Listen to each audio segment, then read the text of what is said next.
Hello everyone, কেমন আছো সবাই? আশা করছি সবাই ভালো আছো। আমিও তোমাদের ভালোবাসায় খুব ভালো আছি। আর দেখো, আজকে আরেকটা নতুন ব্লগ নিয়ে চলে এলাম তোমাদের। তো এই ব্লগটা অনেক দিন আগেকার, কেউ কিছু খারাপ বলবে না, কারণ আমি একদমই সময় পাচ্ছিলাম না ব্লগটা শেয়ার করার। এডিট করে রেখে দিয়েছিলাম, কিন্তু ভয়েস ওভার দেওয়ার টাইম পাচ্ছিলাম না, ওই জন্য আজকে ব্লগটা শেয়ার করছি। তো এটা হচ্ছে গণেশ পুজোর আগের দিনের ব্লগ, আর পুজো সহ আমি দুদিনের ব্লগটা একসঙ্গে তোমাদের সঙ্গে শেয়ার করব।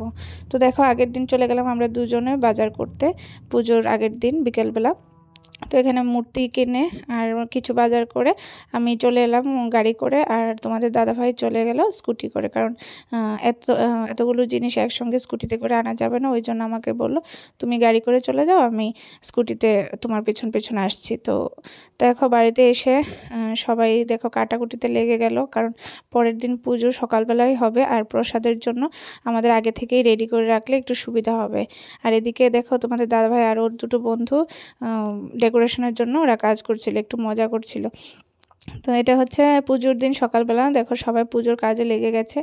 আর এদিকে দেখো ফুল বেলপাতা সব কিছু জোগাড় যন্ত্র হয়ে গেছে, আর এখানে ঠাকুরকে বসানো হয়ে গেছে। আর আমি এদিকে আলপনা দিচ্ছিলাম। আমি এতটা ভালো আলপনা আঁকতে পারি না, তাও চেষ্টা করলাম। এখানে ঘট বসানো হবে, ওইখানে নাকি 5 রকমের রং দিয়ে আলপনা মানে আঁকতে হয়, ওই জন্য আমি একটু চেষ্টা করলাম। তোমরা কেউ খারাপ বলবে না, সবাই তো সবটা পারে না, আমি অতটা আলপনা আঁকাতে এক্সপার্ট না। তাও যতটা আমি পারলাম আমি চেষ্টা করলাম। দেখো কেমন হয়েছে একটু জানাবে, আর যদি ভিডিওটা ভালো লাগে অবশ্যই লাইক কমেন্ট শেয়ার করবে। আর এদিকে দেখো, পুজোর জন্য এখানে যজ্ঞের জন্য সব কিছু বেলপাতা ফুল সব কিছু ঘি মধু সব নেওয়া হয়ে গেছে। এখানে আমাদের পুরোহিত মশাই এসে গেছে, আর ওখানে ঠাকুরের যা যা করণীয় আছে ঘট বসানো থেকে সব কিছু উনি করছে। আর দেখো, আমরা ওনাকে হেল্প করার জন্য মানে কখন কি লাগবে ওই জন্য আমরা কাজ করছিলাম। আর দেখো যে একটা পুজো করতে গেলে অনেক কিছুই দরকার হয়, সব কিছু আমাদের জানা থাকে না। তো আর পুরোহিত মশাই আমাদের যেভাবে বলছে আমরা ওইভাবেই করছি, কারণ আমাদের বাড়িতে গণেশ পুজো হয়েছে, মানে আমি নিজে করেছি কোনোদিন, কিন্তু মানে পুরোহিত দিয়ে কি কি লাগে বা কিভাবে সব কিছু করতে হয় ওটা আমি জানি না।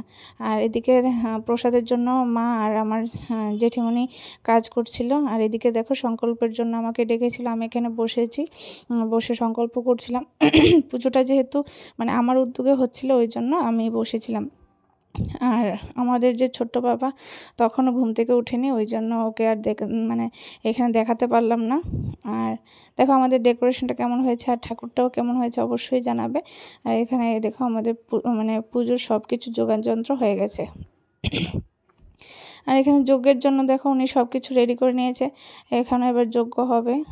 তো যজ্ঞটার কথা আমরা ঠিক মানে মাথায় ছিল না, উনি বলছিল যে পুজো করলে যজ্ঞ করলে ভালো, আর ঘরে নাকি একটা যজ্ঞ হলেও ভালো হয়।